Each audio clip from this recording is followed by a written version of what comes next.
Welcome back. My name is Phil, aka JCServant, the Utah Polygame is with RPGamer.com, your source for news, reviews, and home to the best gaming community on the net. Check out everything we have to offer over at RPGamer.com, including a ton of podcasts, such as the RPG Backcheck, where you can listen to us talk about RPGs from the way back when, right up through yesteryear. Do it. Listen to them all in a row. Binge listen to them. Hundreds of hours of content. I've had people do that when I was host. They'd write to me, Phil, I just listened to all of these. There were so many. So many hours. I'm gonna get through it all. Crazy people. Crazy. Alright. We have just gotten through the Shrine of Water, whatever it's called, underwater. Inexplicably, we can breathe underwater. It's magic. Magic, just it's the explanation for everything. We're ready to head on over to the area of air of some sort, so let's do that.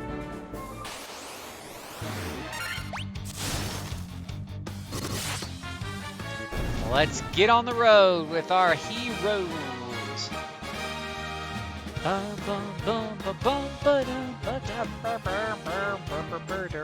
turn it up just a tad.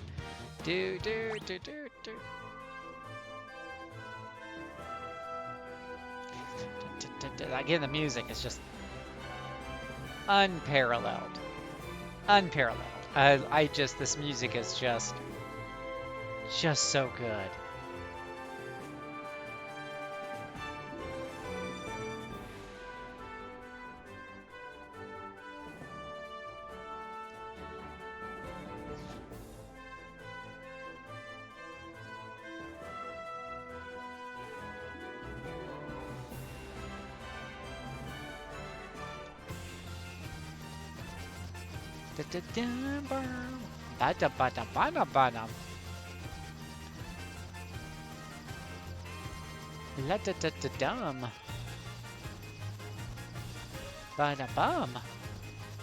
Alright.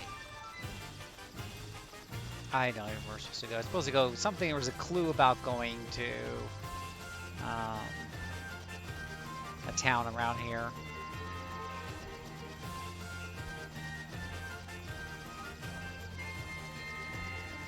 Let's see here.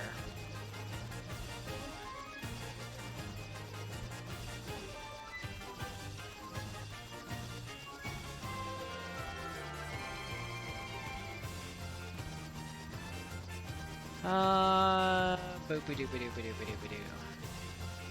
Give me 1 second here. I thought I knew what to do, and I don't.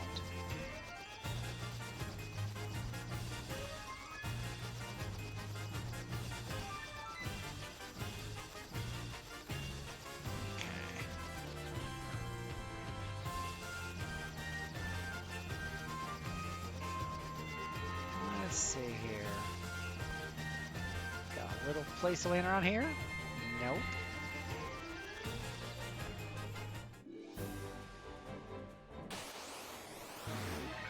You never know what's in the water.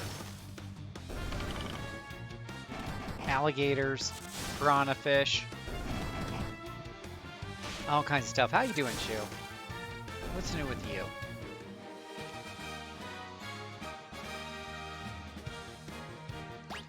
Let's grab that XP there.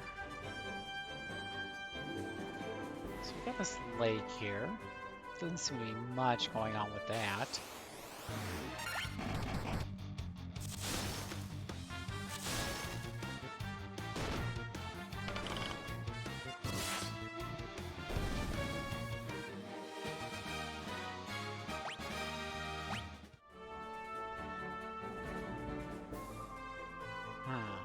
Nothing around here.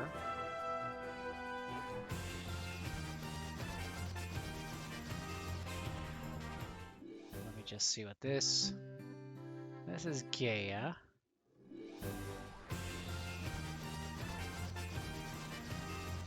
I feel like I'm onto something, but I'm not quite there just yet. Almighty. Beretta. Somebody sat down and came up with all the names for these monsters. Tam goes up in level, gaining 9 more hit points and a point of stamina. Moogle goes up by 27 hit points and gets nothing else. Guess he figures with 27 hit points, he doesn't need to improve in any other way. Ooh, a bunch of wyverns. Mr. Chaos, how goes things tonight?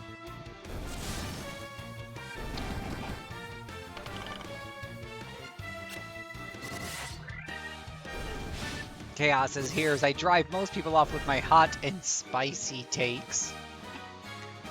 Chaos comes back for more punishment. Doomerang goes up by 5 hit points and a point of stamina.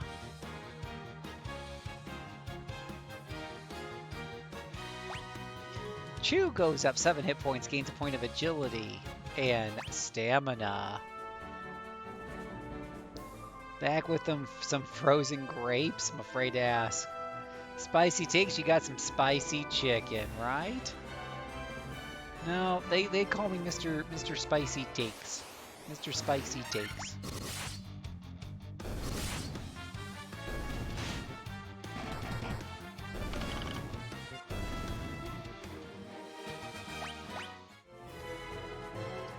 Let's see what we got. There's the town I'm looking for. I knew it was around here somewhere. Lufania. Lugambigagabado? Now I thought this... Wait, are these people going to do this to me? I thought this is why I have the Rosetta Stone.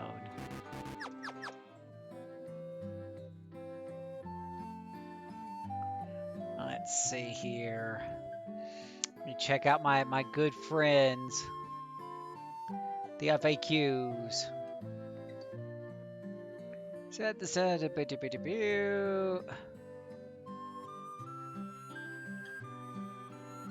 Oh, you're supposed to take it to Dr. whatever first. Return to Melmont. Dang, nabbit. Don't! Can I load a game? Is that a thing? I didn't really gain a whole lot of experience, so if we could just reload our save game. We were right there in Melmont before, if I'm not mistaken. Weird thing to return to title screen center the configuration menu.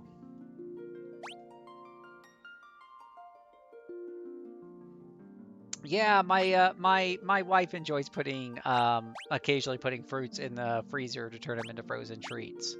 It's much better than having sugar infested ice cream and popsicles. I highly recommend doing it that way.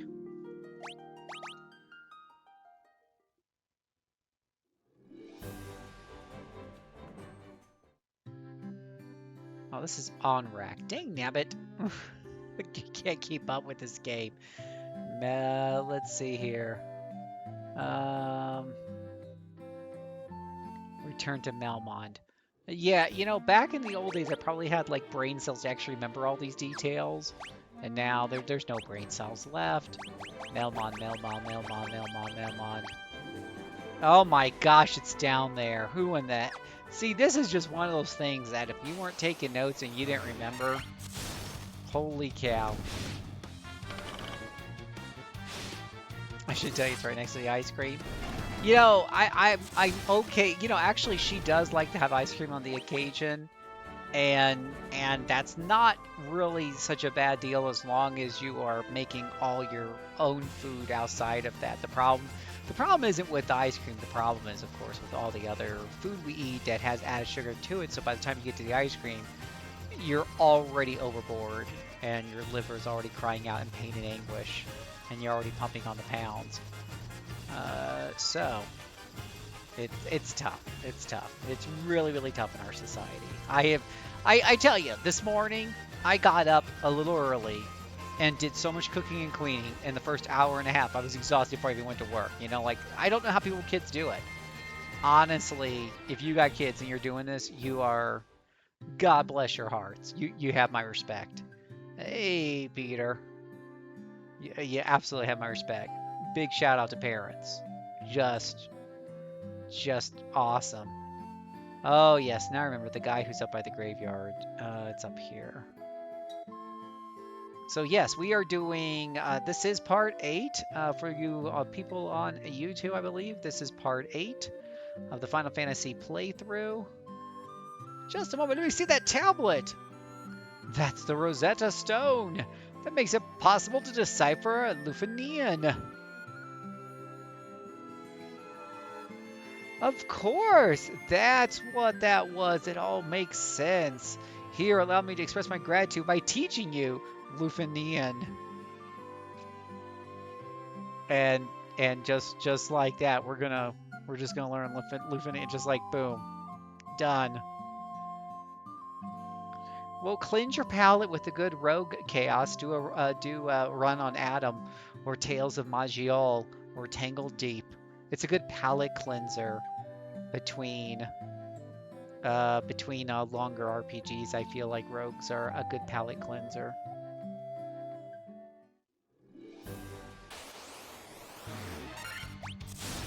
Yeah. I mean, FAQs makes it possible to decipher this game. Exactly. It is. I'm still a little confused because it's like go to the waterfall cave. Behind the cascade of falling mist lies a deep cavern. What cascade of falling mist? You must solve the mystery. Enter the river near Onrak. Oh, Onrak. Okay, I think I know where Onrak is. That's where we just came from. Yeah, no, I don't know. I don't know how people beat this game without enough. Well, you know what we did back in the day. But I think even back then, if I recall correctly, I only beat this game because of the Nintendo Power Magazine.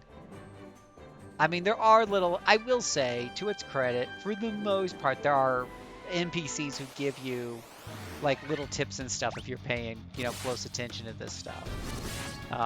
They'll tell you what to do, but I've never been that bright.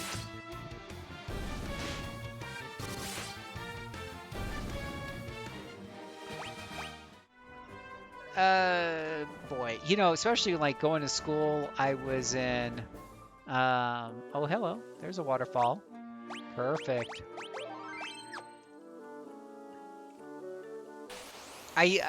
So I was in school, I was in advanced classes and stuff. By the time I got home, I needed to play games. I didn't want to think too much. Wow, we're already ready to level again. Oh, that's because I didn't save last time.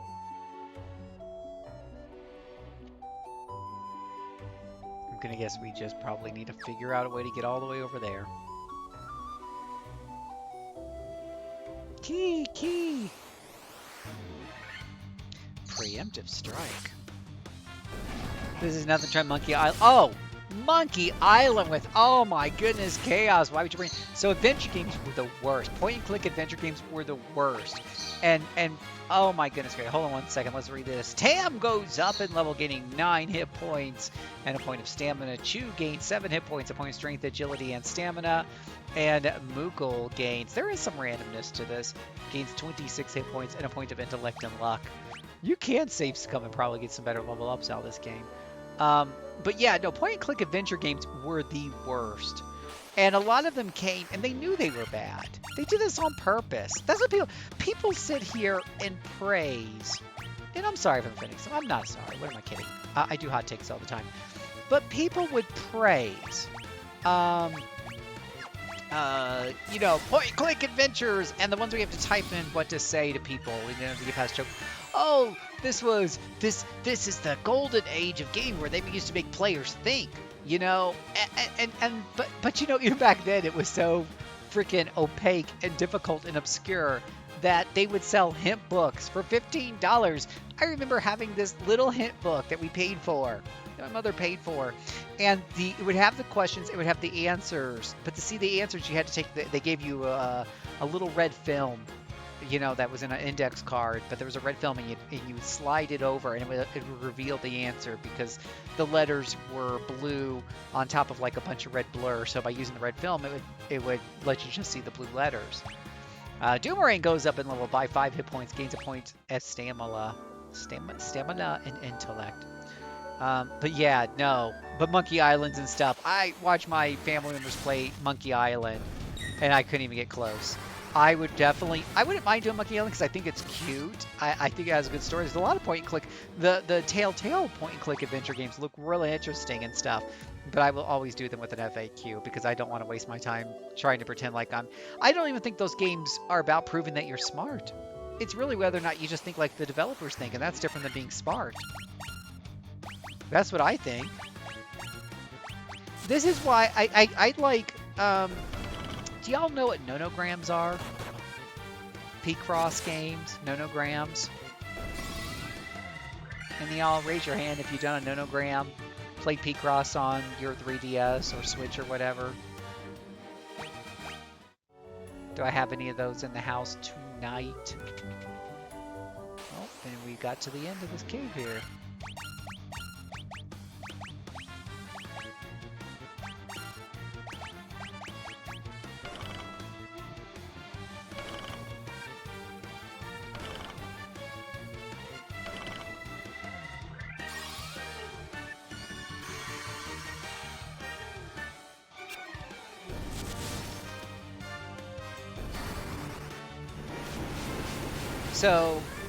So Chaos never heard of them, never done them. I've tried them. I'd rather play Professor Layton or something. Yeah.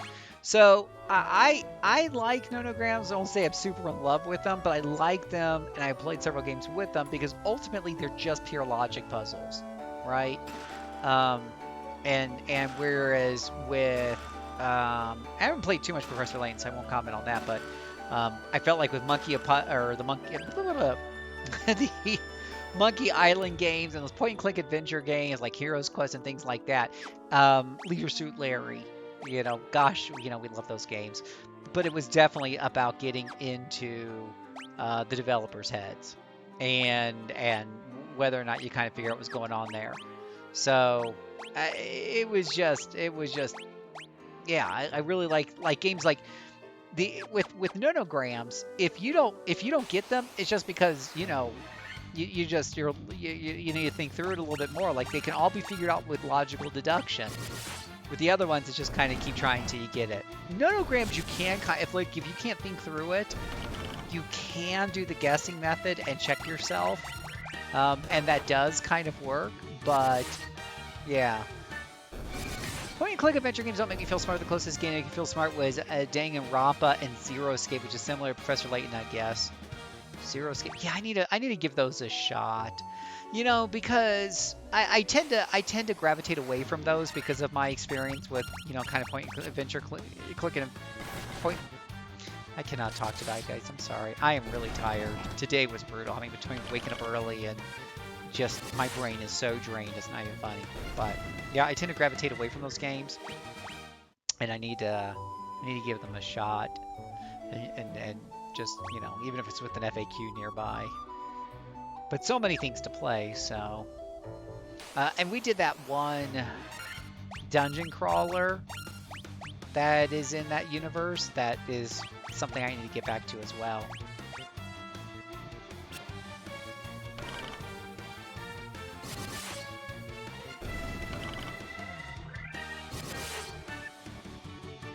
Some of the later games would have like a hint system and the such. Yeah, Zanky Zero. Gosh, Chaos. Okay, so right now I owe you, Peter, and Moogle 5 XP just for participating tonight. And I owe you an extra 5 XP just for getting that. And I'll also be giving some XP later on for participating in the chat in Discord. So we will do that. We will do all of this during the break, and I might show you a quick nonogram just to kind of go over why those are cool for me, anyways. But yeah, no, Zanky Zero. No, I haven't forgot about you, Peter. I saw you raise your hand earlier. I appreciate you being around.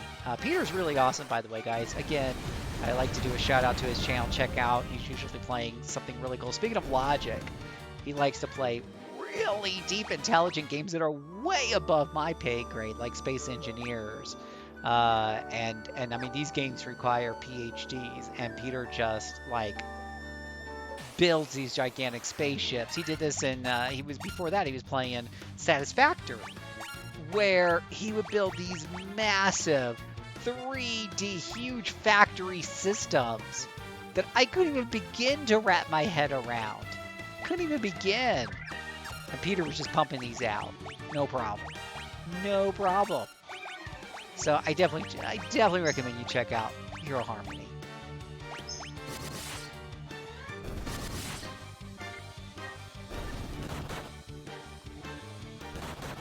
I played Satisfactory too. So I also played Space Engineers, if you remember Hero. But let me give my listeners kind of an idea of differences between Hero Harmony and myself. I build a factory Satisfactory, and I get maybe like 4 buildings that pump out materials to 2 buildings, and that's about as far as I get. Whereas Hero Harmony has an entire city with buildings for the buildings for the buildings, and floors and ramps and railroad cars and vehicles and a transportation system, and it's just as well thought out from beginning to end. Very well organized. Right? It's like comparing basic math compared to the quadratic equation. Space Engineers is another great example. I think I got 2 solar power plants up and in a basic production facility. And Hero Harmony has entire shipyards with gigantic spaceships and the such. It's just amazing. It's like something from Star Trek, right? Like the shipyards from Star Trek. So, there we go.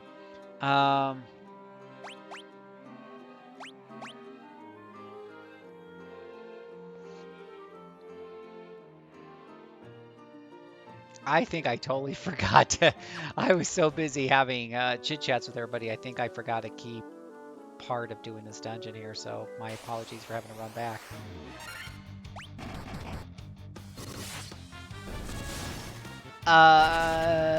Chu wants a question. Chu wants a question. All right. Fingers on the keyboard. 10 seconds on the clock. Okay. What kind of build was I doing yesterday in Neoverse with my deck of cards? What kind of build was I going for?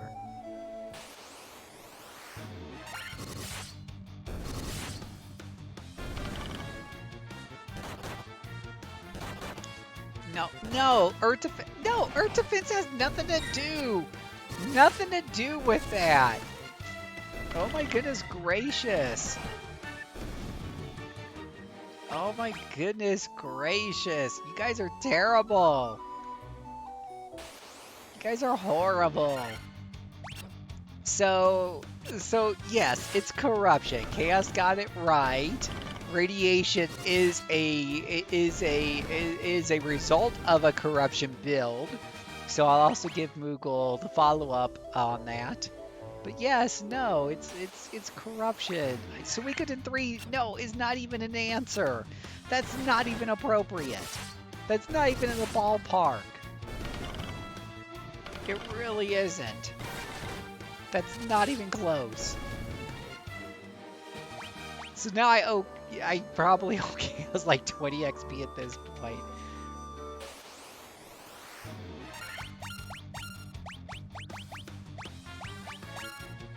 Oh wait, we want to do that, and we want to do, let's just go all out with the Blizzard here.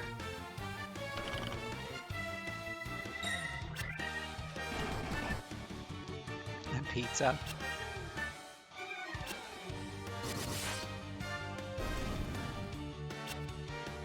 Yeah, but Zenki Zero is kind of yeah, I mean, a lot of these RPGs, including Wizardry 8 that we're playing. Wizardry 8 has those point-and-click adventure things, by the way, that we're all playing.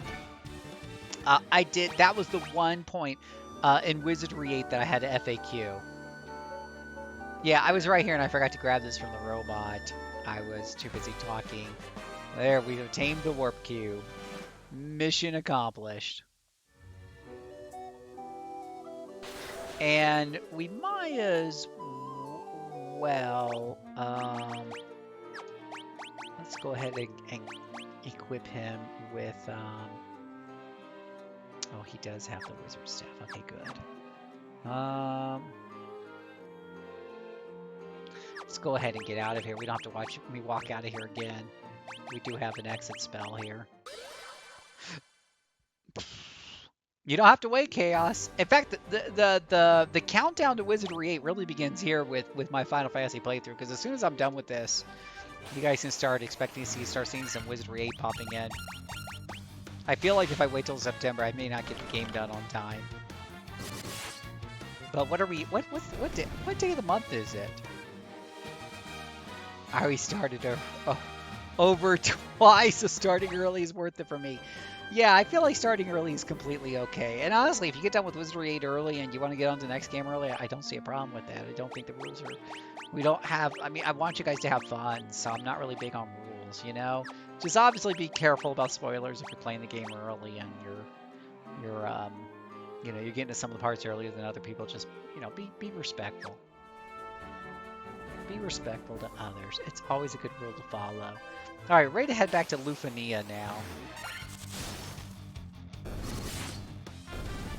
Spare Hombres! Let me tell y'all something about Spare Hombres, man. When Spare Hombres enters the room, people just stop. They drop what they're doing. Occasionally, somebody drops even a glass that they were holding.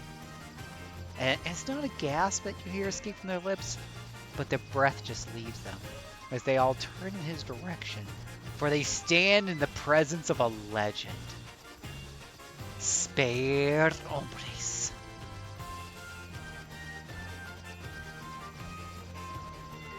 I like how they make you park your ship way over here.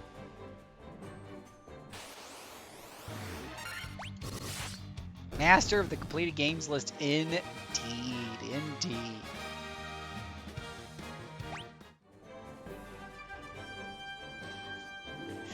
I did learn to speak the old language. We found that out the hard way, Spare Hombres. Thank you for asking. And now we're going to take our knowledge, because we learned an entire new old language in all of 2 minutes, because that's how long it takes to learn an old foreign language. And now we're ready to take our knowledge to the people down south. So that is what we are doing right now.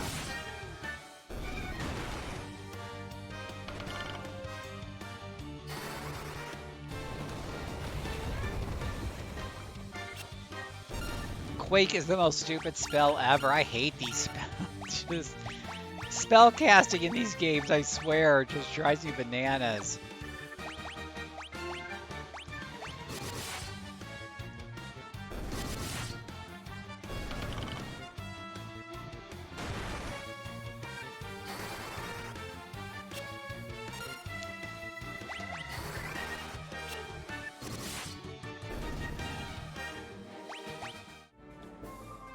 One of the things that, and this pops up in Wizardry, because what's interesting in Wizardry is as you level, some of the encounters level with you and stuff, right?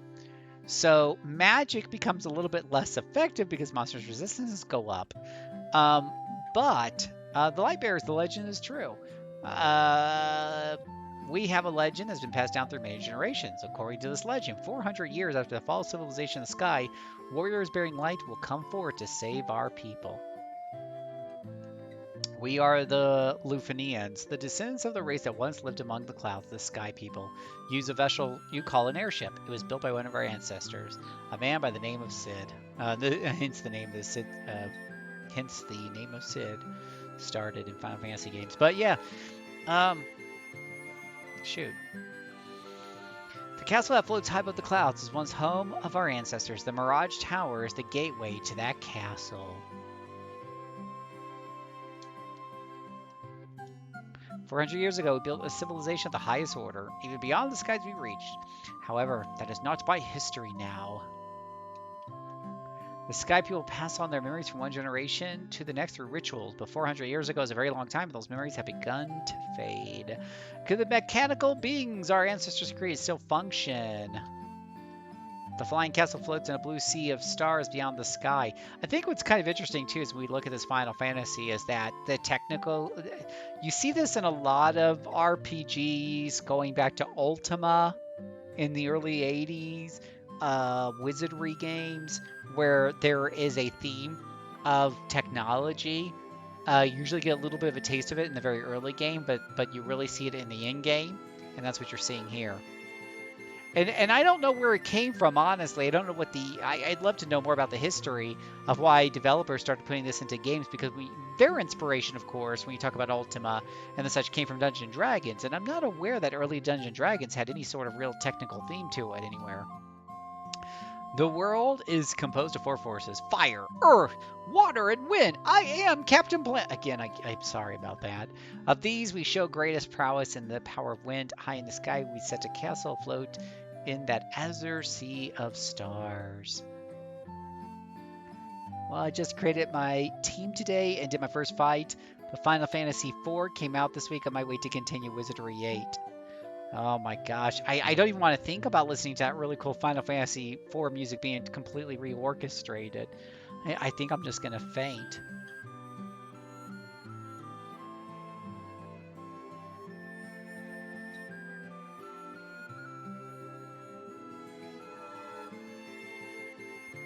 Oh, according to this this little write-up here, FAQs, which you can find at strategywiki.org, like I did. Sid wasn't actually mentioned in the NES version. Aha.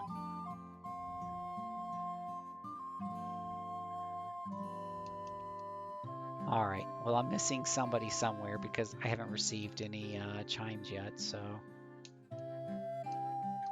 see, I think I've talked to all the NPCs, but I have. Oh no, there's a whole batch of them over there. See, this is me. Like I didn't even. I don't know why I didn't see this group over here to the right.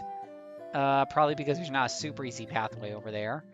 And I would have just been like, okay, what do I do next? And I would start wandering around the world, wasting copious amounts of time getting into tons of random encounters. Because, oh, there we go. Now we can get over here. Probably because I haven't talked to these people. We came to believe there was another entity controlling the 4 fiends. To assert its location, we sent out 5 warriors, but much time has passed since we've heard from them. I hope no harm has befallen them. We placed our last hope in the 5 warriors we sent out. It's been said that they fell victim to the curse of the fiends and were turned into bats. Tiamat blocks the power of the wind, the source of the sky people's strength. Before you leave, legendary warriors, take this chime with you. It will grant you passage into the Mirage Tower.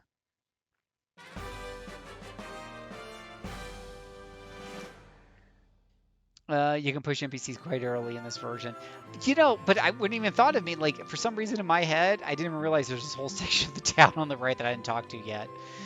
We are struggling against Tiamat, but our power is not enough. Please help us. Our princess is under the castle. Okay, got what I need from these people. Moving on. What's this? You're filthy. Time to wash up. Oh, you're cute. Okay. This game seems far too long for multiple playthroughs. So I started to tweak my party. You know, Moogle, I think you're right on one hand. On the other hand, I would also point out that, honestly, and a lot of people would back me on this, Wizardry 8 difficulty is nothing like the earlier games. You do not need an optimized party to beat that game. You don't. I didn't have half the resources we have today. I didn't know anything about like the class XP, and I didn't know anything about the enemies leveling up with you, any of that jazz. And I just made what I thought was a well-balanced party in my little bunny brain, and it worked out great. Their spell in the upper right. Their spells in the upper right. You know, you can't even take like one step out of 10 without walking into a bunch of stupid wolves. Well, now they're a bunch of stupid, confused wolves.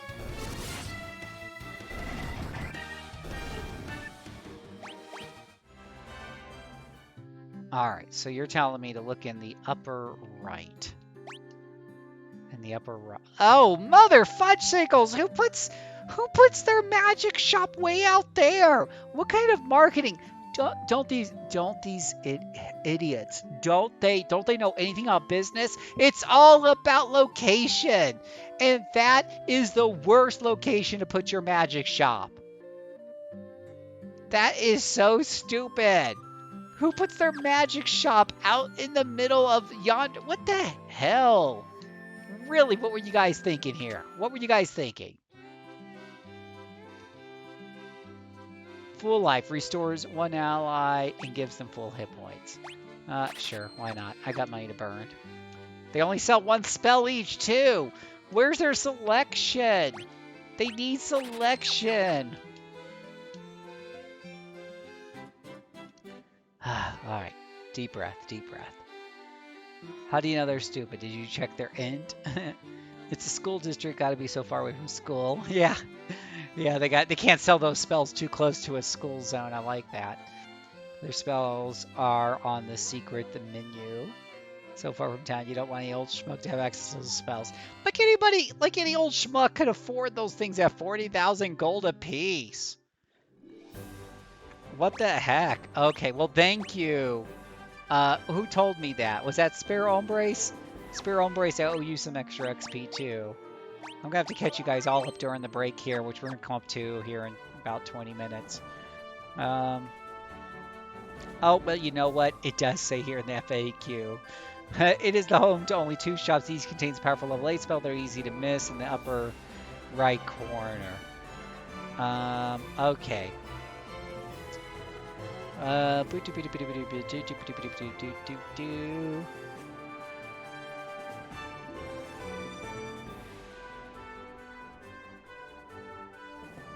Alright, east of the desert.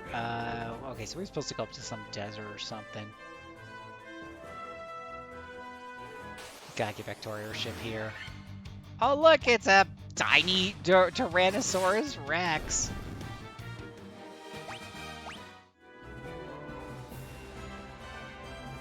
Yeah, you're paying the tourist tax, exactly. Exactly, that's what it is. That's why they charge so much for the spells. It's the tourist tax they add on there.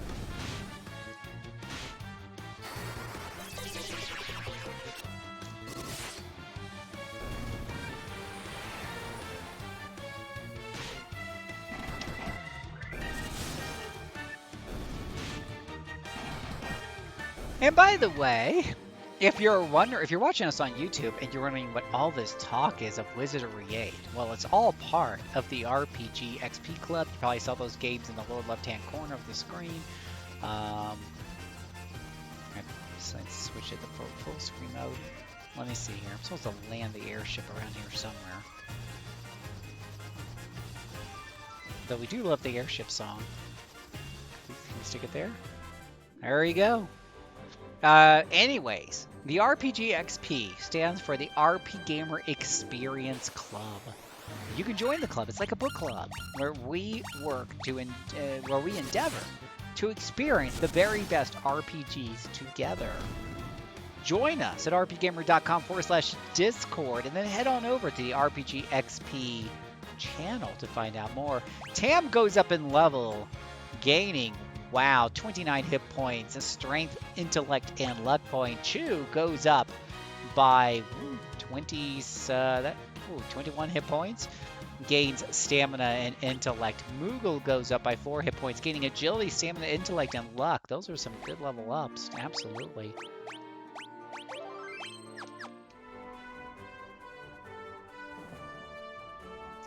Well, have a good night, Sparrow Embrace. I'm going to use a cottage.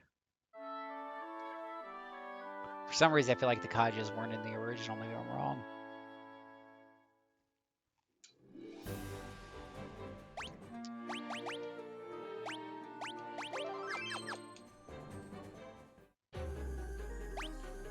Welcome to the Mirage. Oh my gosh, what is this? What fresh hell have we landed into?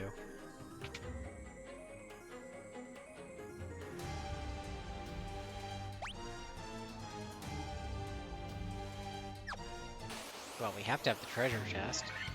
It's not even a question.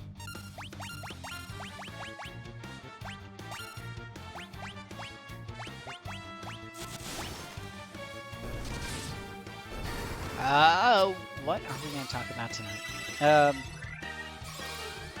We were talking about... Oh, in the RPG XP channel, we do talk about lots of different things, so we hope you can come and join us. We talk about Wizardry 8. Doom 8 goes up in level, gains 5 hit points, strength, intellect, and luck. But yes, we hope those of you on YouTube will join us either on Twitch, where we're broadcasting these. You could be watching these, of course, in our Twitch VOD, where they come out first. They come out in our Twitch library before we get them over to YouTube. So, always a good place to watch that. Nice thing, you know, if you're here when we're on every night, you can chit-chat with us. But if you do watch us during the day, because like Spare Hombres, the living legend, you need to get some sleep. Nice thing is you can always watch it at faster than normal speeds.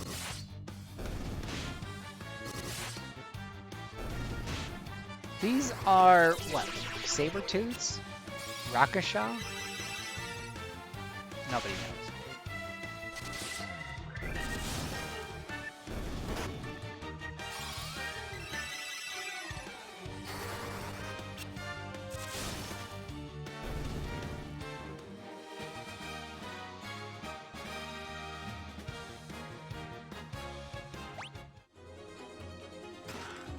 The Aegis Shield. That sounds pretty powerful.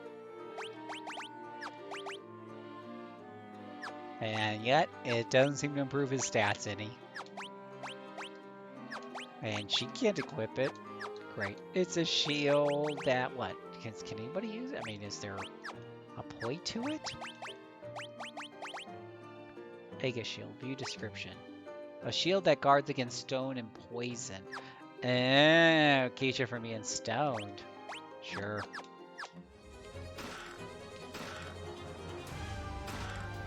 Ooh, a Vorpal sword. That sounds really interesting.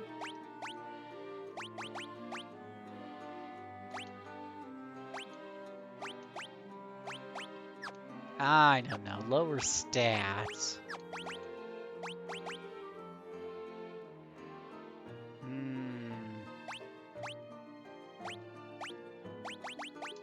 Yeah, we'll give it a shot.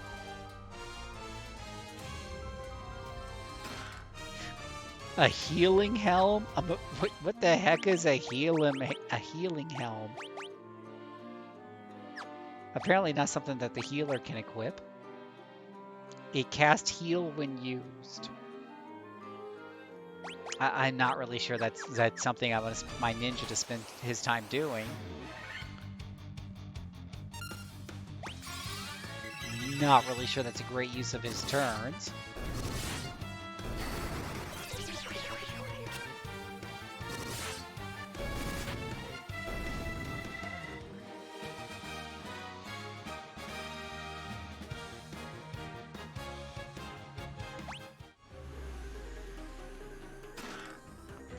Alright, so I think we got all those treasure chests.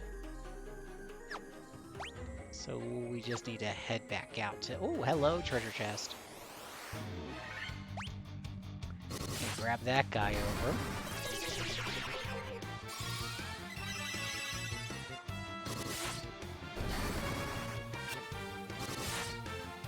So we were talking about, speaking of the RPG XP, we were talking about the RPG board games.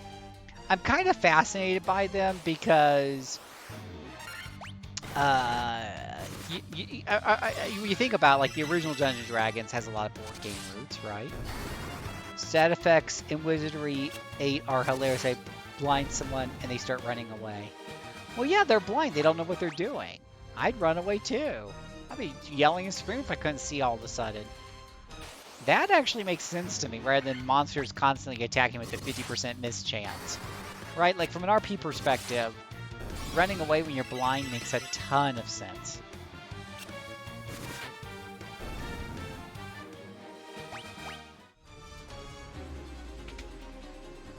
Here in Final Fantasy, you just get some sunglasses.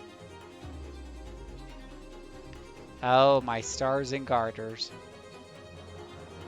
Could they possibly make this any more convoluted?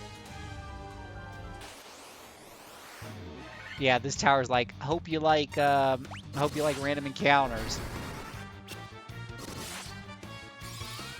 So we were talking about some of the board games and stuff, and we have some board game RPGs that have been coming out lately. We have like For the King, and Armello. And in a way that can kind of seem to some people to be like this new thing, but it in a way it kind of goes back to the game's roots as well. Throughout the years, the decades even, there has been board game / RPG hybrids, and it shouldn't be surprising since Dungeons & Dragons, basically evolved from tabletop board gaming.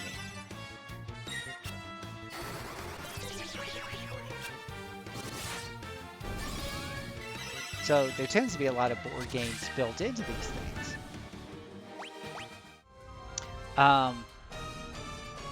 And when we talk about rogues and the such, and we talk about, like, let's say Slay the Spire. Whoa, hello. Whoa, that was pretty messy. We talk about Slay the Spire and stuff. We look at some of these board game RPGs, especially the ones that can be played solo. They'll have a whole bunch of, like, event cards that are in a deck, and you might pick those up randomly when you land on certain squares. You go to certain areas, like you go to a town or something, you pick one up randomly. And it kind of becomes, in a way, like a Which Way book. It's quite interesting. Some of these get pretty elaborate, and as such, they tend to cost a lot of money because there's a lot of production into them. I don't know if any of y'all have ever looked at those before or tried them. I haven't, because I think a lot of them require a lot of space and money. Usually it's just cheaper just to buy, a computer RPG. But I am fascinated with some of them. Ooh, treasure chest. These things don't look trapped at all.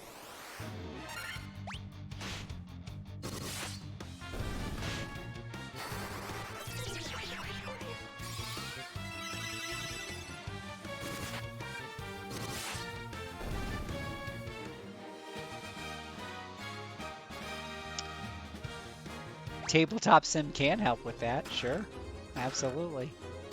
Absolutely. Thor's hammer. Oh, that sounds special.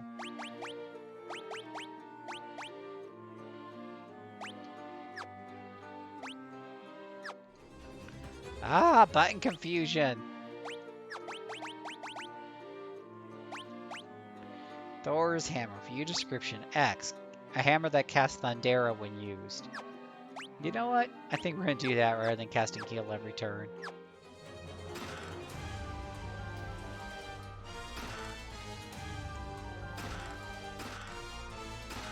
Sunblade. Ooh, that sounds special.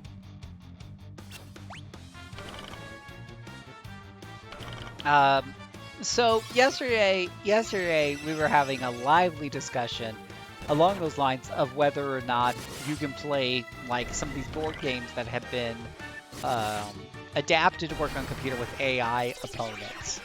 And we were having a little bit of a debate of whether or not that basically constituted an experience, right? Or whatever it might be. I'm trying to think of the terminology here. Inaccurate? I don't think accurate is the right word. The experience as it was intended, which is kind of interesting because the developer put in the AI, he intended it to be played solo as well as multiplayer, right? So intended isn't the right word. Let me equip this here while we're all trying to think of this terminology. The Sunblade gives you a little bit more attack, so we'll take that. And we'll take the Dragon Mail.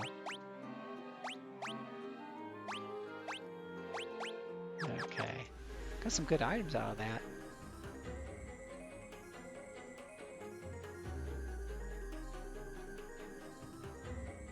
If you play with the computer, you're playing it as a single player game, and you're playing it with a multiplayer game. Yeah, so. That's simply a logical. That's not even a logical statement. That's just a restatement of the definition of words. Right? I need to go back up there to go up to the stairs. So, but I would never suggest, Rudel, that if I was playing, we were talking about this subject yesterday, if I played Dokapon with the AI, I wouldn't suggest it's a multiplayer experience. There's not people there. By definition of the word multiplayer, there needs to be other people.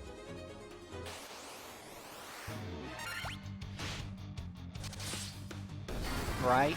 But the question is, can you? I think what we were kind of discussing, the way that discussion precipitated was our friend left on a journey to the west. He took the warp cube and went to see our master.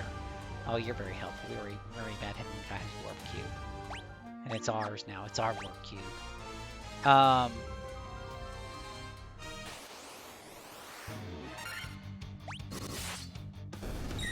Yeah, there's a difference. There's a difference. I guess the only thing we might have disagreed on was I was arguing that I can have an idea of whether or not I would enjoy that multiplayer experience with other people based on my single player experience of learning the game and playing with the AI. Because for me, once I realize in playing the game with the AI, I can figure out just how much of the game is based on RNG. And personally, when I find out that a game is based heavily on RNG, I already know it's a turnoff for me, whether or not there's other people. You know. Tam goes up in level, he gains 9 hit points, a point of agility and luck. Chu goes up in level, gains 7 hit points, strength and intellect. Moogle goes up 4 hit points and gains strength and intellect.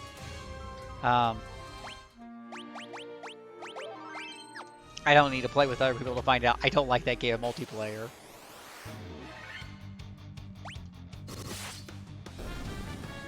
Well, that's your quick.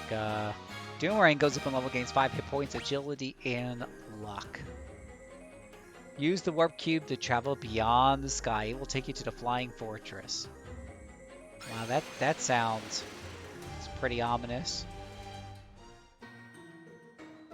Ooh. Ooh, treasure chest to the left, treasure chest to the right, treasure chest to the south, and staircase to the north.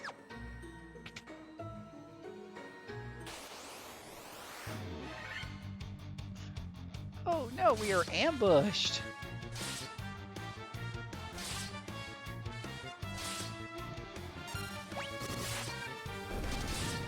So,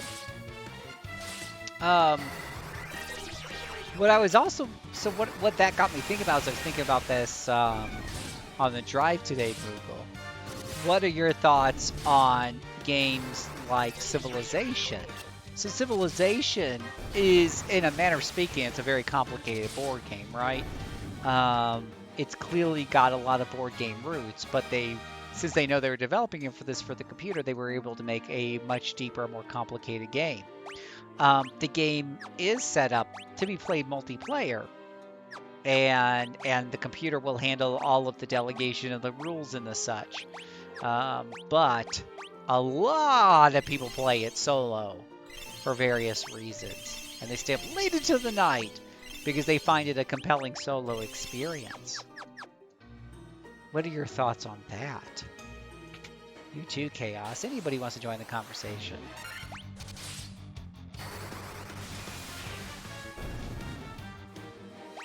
Well, they don't make Nagas like they used to.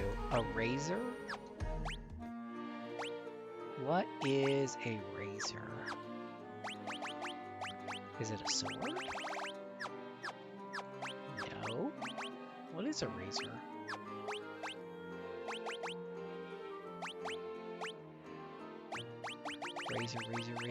Razor. I have no clue what a razor is. You got a razor? Don't know what it is. Oh, there it is. It is a sword. A saber that casts Scourge when used. Oh, ah. Man, nobody cares about you.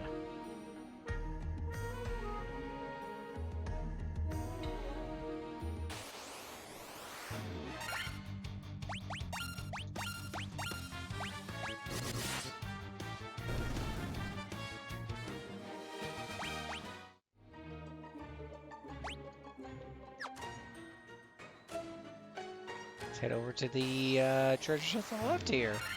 See what's hiding over there.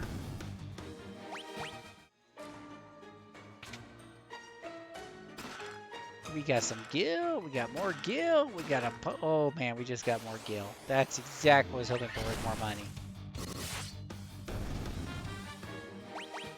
Because, man, I'm just so broke.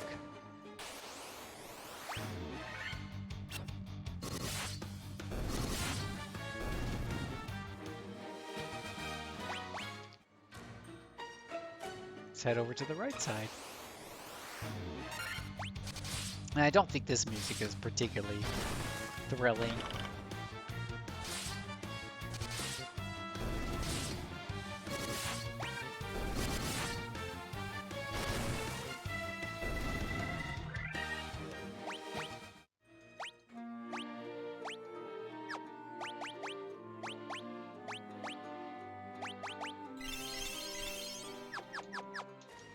Grab some healing there.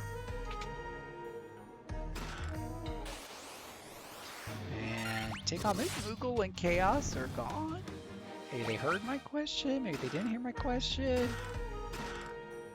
Oh, we got a Protect Ring.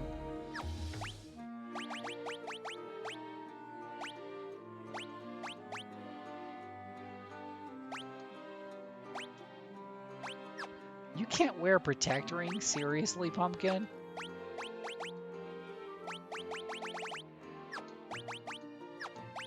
Who can wear a Protect Ring? It sounds really good, but no one can wear the darn thing. Protect Ring, Protect Ring, Protect Ring, Protect Ring. Oh, it's a ring that guards against instant death. It's really a glove. That's the problem. I'm thinking it's like a bracer, and it's more like a glove.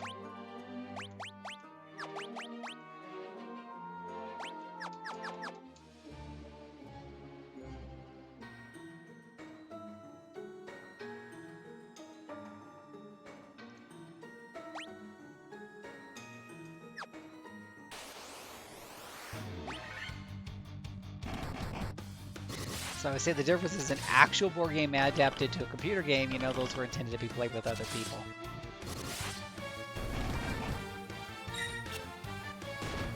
Well, I mean, in a way, Civilization was intended to be played with other people. It's multiplayer, right? But a lot of people end up playing as single player. I mean...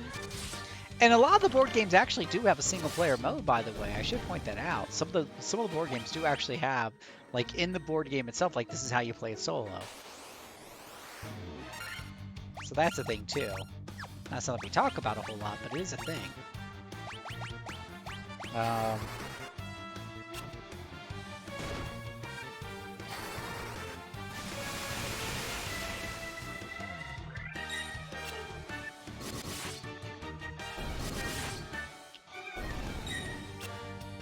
But a player, I kind of think when you look at, forget about the creator's intentions, because what does that have to do at the end of the day with your experience, right?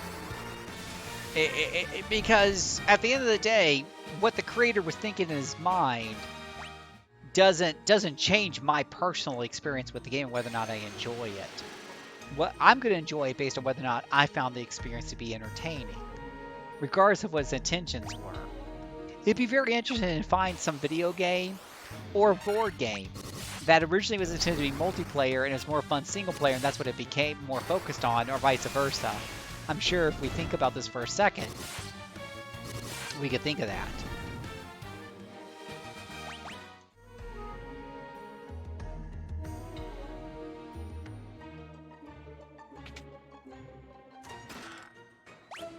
More diamond gloves. If you play for the King single player, you don't play with AI companions, you control all 3 characters. Well, that's an interesting example, right? Because in a way, it's meant to be played multiplayer, but unlike most of these examples we've been talking about, where it's multiplayer versus each other, For the King's meant to be played multiplayer co-op against the computer, right?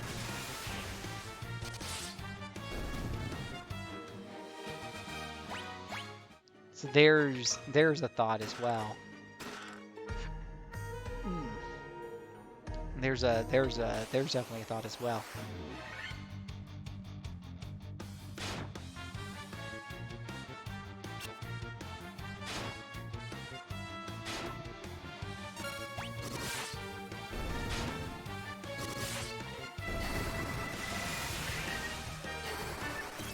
Yeah, it'd be kind of interesting. Just kind of think through some of this stuff and look at some of our gaming history and see how some of these games mutated and whatnot based on what they thought it was going to do when it ended up becoming and whatever have you.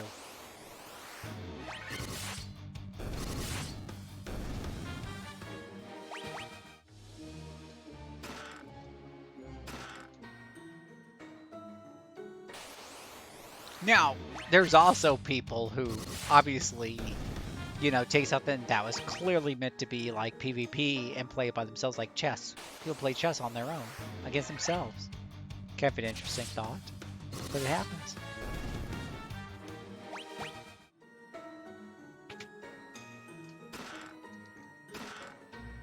Ooh, a ribbon.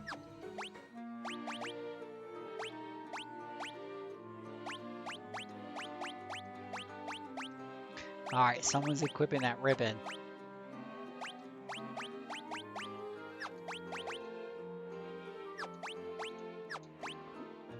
Someone's gotta have a... I gotta have like a couple of ribbons now. Is it a head? Oh, it's a head thing. So we got 2 ribbons.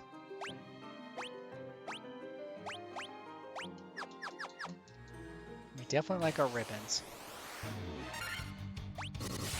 You know, here's another... Oh, here's a mind blower, Moogle. So, Dungeons & Dragons is definitely meant to be a cooperative, social experience, right? Oops. Chew gains 7 hit points. Stamina intellect go up. Moogle gains 4 hit points. Strength, stamina intellect go up. So, here's a thought, Moogle, right? Think about this. The developers of Dungeons & Dragons originally meant for that to be a multiplayer experience, and indeed it is extremely fun in multiplayer.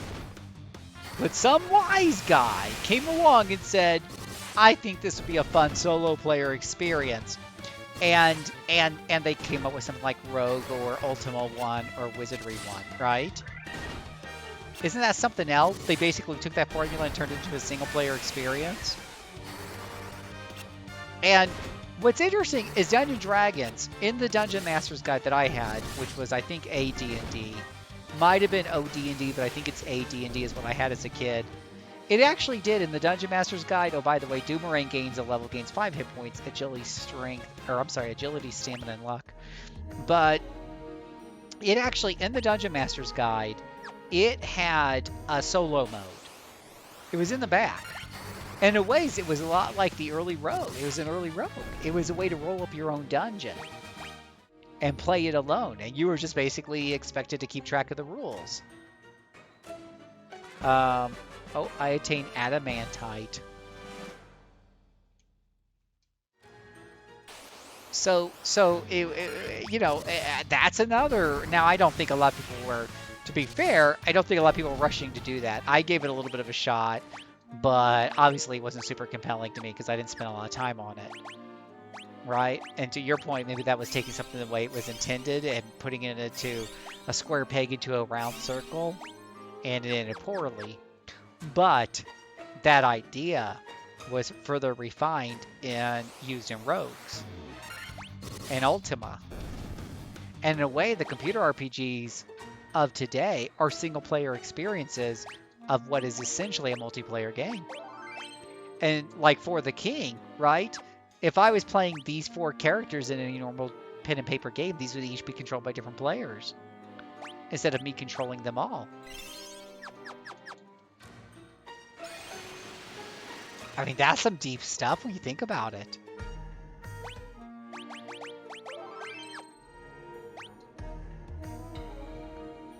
Gosh, this game is in love with its huge, drawn-out dungeons.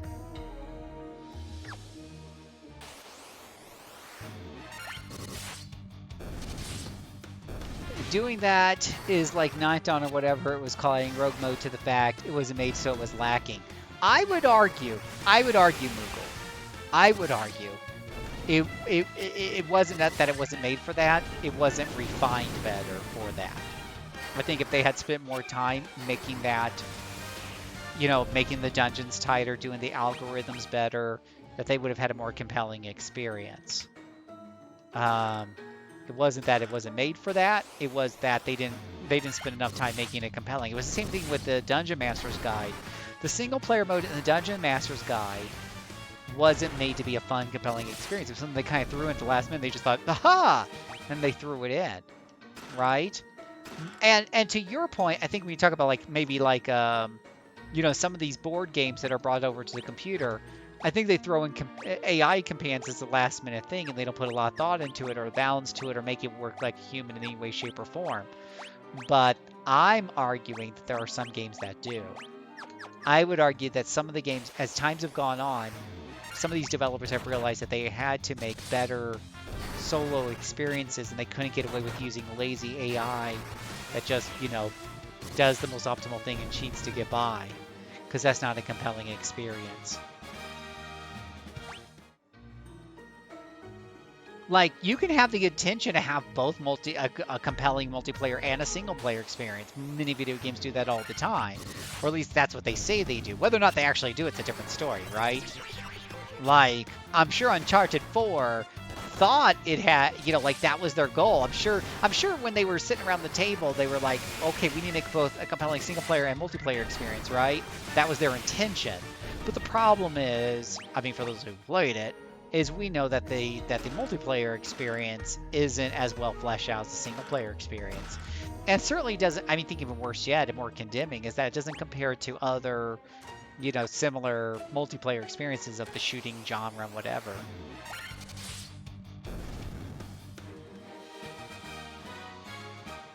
Yeah, if a game says compelling single player multiplayer experience, it means that they at least work on developing both. It can fail, but not because they didn't try. Right. And I just think, like, these board games, that's what I'm saying. Like, I think board games have gone, I think that there's this misconception up there that board games and a lot of real-time, another great example is real-time strategy games. In the past, real-time strategy games just basically put in AI bots without a whole lot of thought. But what happened is as time went on and they were talking to their players, they found out that there was a lot of players that were playing these multiplayer games that are meant to be multiplayer, or these real-time strategy games that are meant to be multiplayer experiences. And a lot of people were like, I don't like the multiplayer experience, but I like playing against the AI. And your AI is dumb and stupid, but I work around it. Like, if your AI is really stupid, I just put in more AI enemies so that, so that it feels more balanced.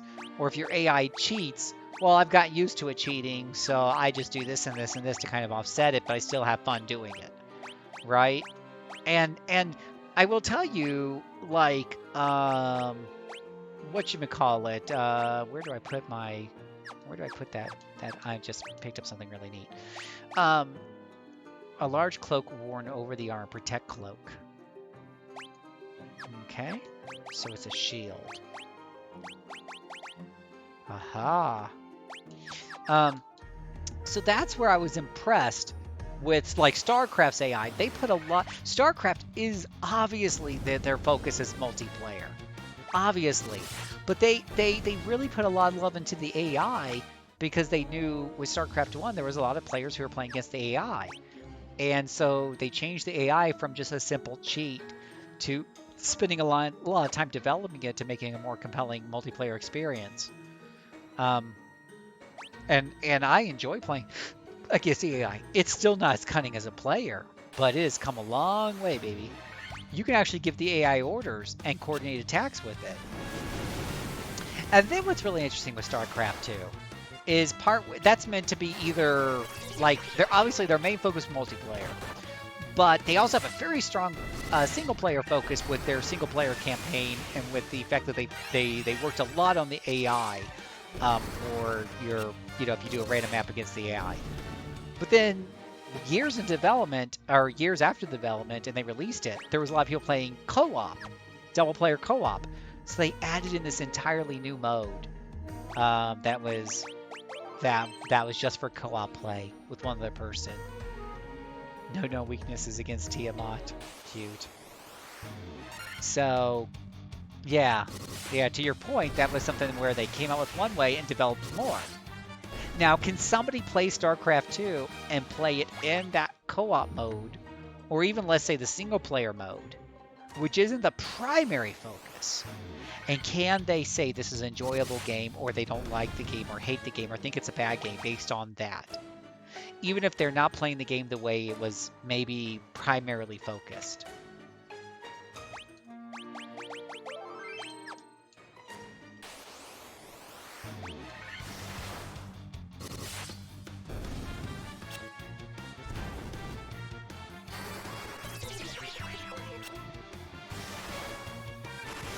Yeah. And I think so. Moogle says yes. If a game sets out to have a compelling single-player multiplayer experience, it means that they'll at least work on developing both. They can fail, but not because they didn't try. Of course, how much they try is kind of the laughable thing sometimes, where they put one, one's obviously an afterthought, right? And we talk a lot about that. We talk about that with Monster Hunter a lot. Because there's a concern there. You got to balance both carefully if you want a compelling Monster Hunter experience. Because there's a lot of people who play Monster Hunter solo, but I think the majority of players enjoy that in multiplayer. And so they tend to balance the monsters for multiplayer.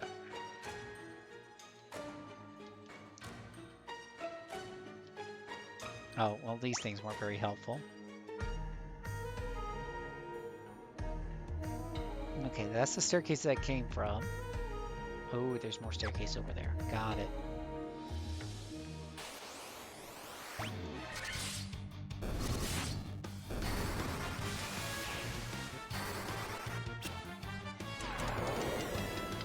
Oh, how rude. He slowed us. Wow, that slow really hurts a lot, too. It's a nasty debuff.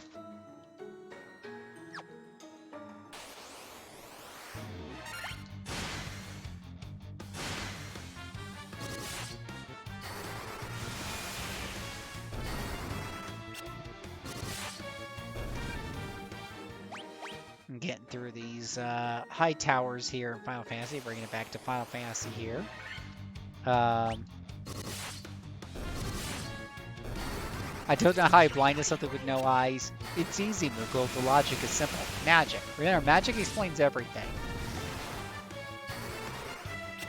And honestly, as a DM, I would sometimes explain that when you cast the divine spell blind, your god is literally taking away whatever they use to basically quote-unquote see around them. It isn't just limited to logical use of eyes. To a bad, it would take away his sonics. It basically blinds him to the outside world.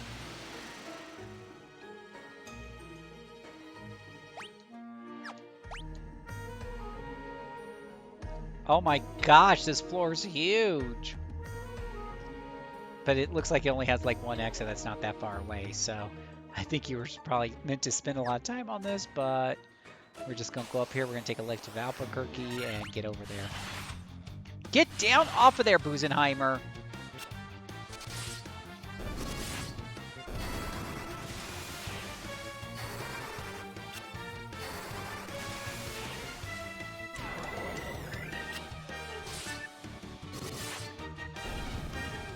Boy, slow really hurts you.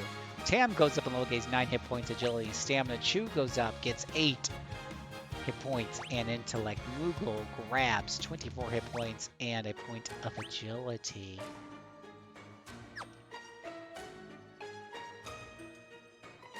I just want out of this dungeon. It never ends. Doomerang goes out with 5 hit points, strength, agility, and stamina.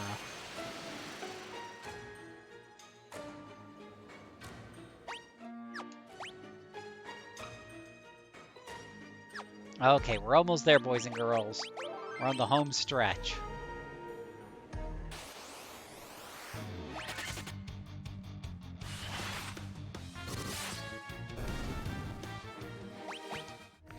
See, I will say, and this is kind of an early game thing, but you see this in a lot of games where you just saw me go through this whole big dungeon, not use a single spell.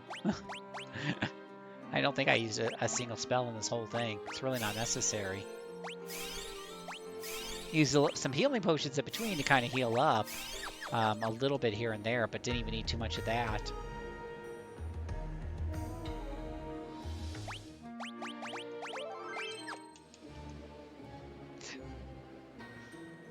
The Lick Mallet, the Kraken. You defeated 3 fiends and reached my lofty perch.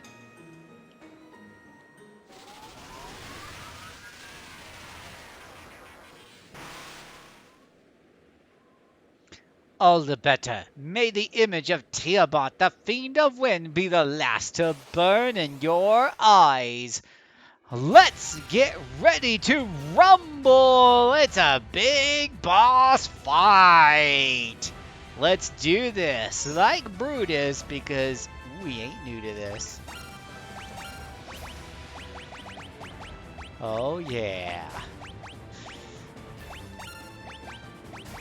Let's get it on. Actually, let me use his.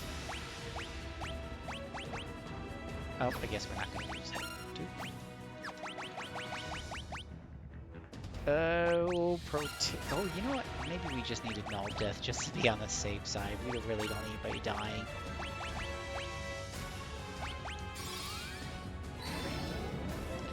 Null death.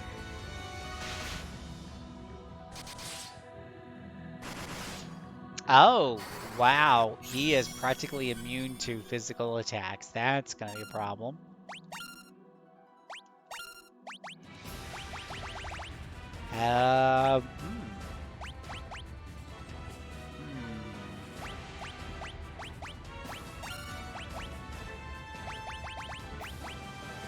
Well, I wonder if he likes flare. Oh, he does fire. Mental note, protection from fire. Oh, there we go. Now we're doing some damage.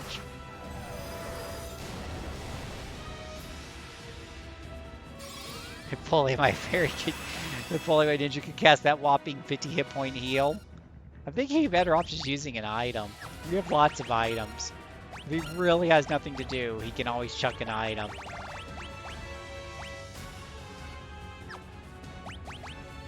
Let's go ahead and null blaze the party.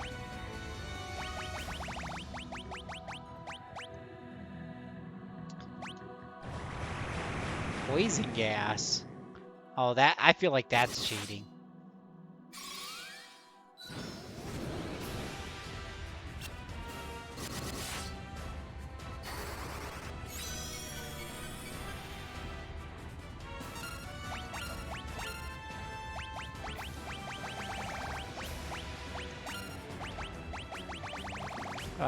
What else can we do? We can flare him again, that's what we can do. 14 hits. That sounds... Oh, ow, ow, ow! Oh, the ninja's dead. The ninja's dead. Ninja down. I repeat, ninja down.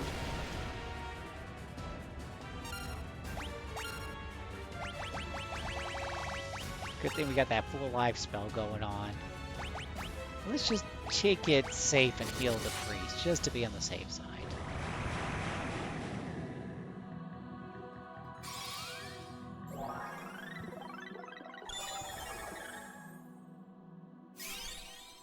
Unfortunately, I think dying got rid of all of his buffs. That's the big problem there.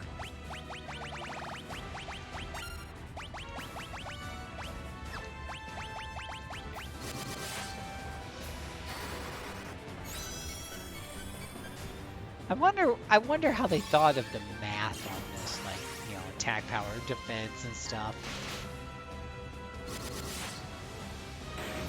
Oh, there he goes. The ninja gets his revenge, being resurrected from the dead just to get the final finishing blow on Tiamat with a whopping 608 points of damage. Tiamat is down and the party is victorious.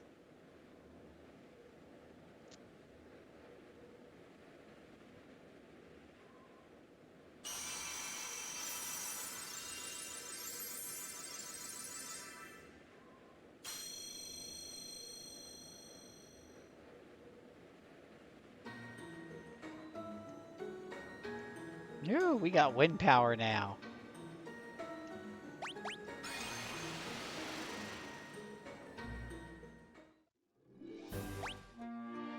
Now all 4 crystals are lit up. So this is a good time for us to stop. If you're watching on YouTube, you're going to want to join me later on for part 9 to see what happens next.